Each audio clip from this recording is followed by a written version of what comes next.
mahilig ka sa mga ganitong video mag-subscribe ka sa aking YouTube channel at i-click mo na rin ang notification bell button para updated ka sa mga videong ilalabas ko.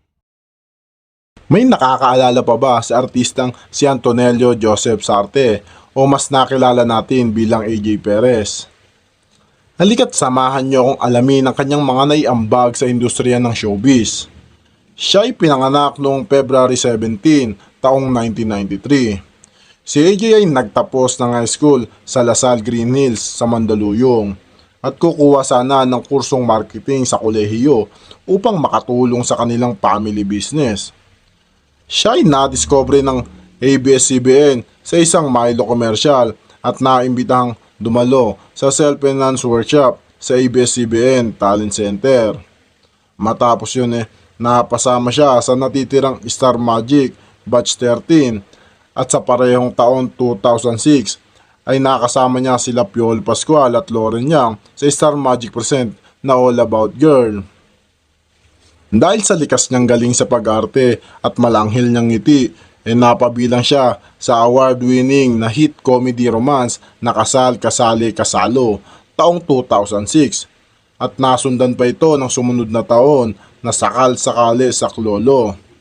At tila ba umaayon sa kanya ang panahon dahil nagsunod-sunod ang kanyang naging proyekto sa telebisyon gaya ng Astig noong 2008 at BFF Best Friend Forever taong 2009 naman at ang horror movie na 5 taong 2010.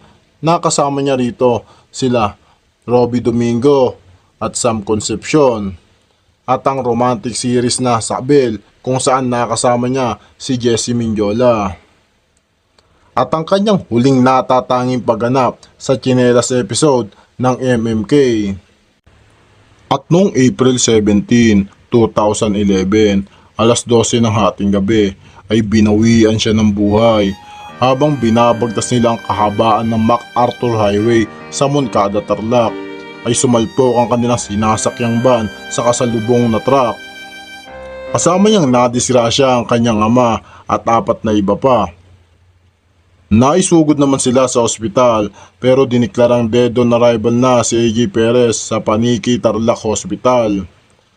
Ang kanyang naging cause of death multiple head injury and broken ribs na kung saan ang kanyang nabaling buto sa dibdib ay siyang tumusok sa kanyang puso at baga. At matapos ang naging trahedya, nagdesisyon ng kanyang pamilya na i-donate ang kanyang mga mata sa ibang foundation ng Pilipinas.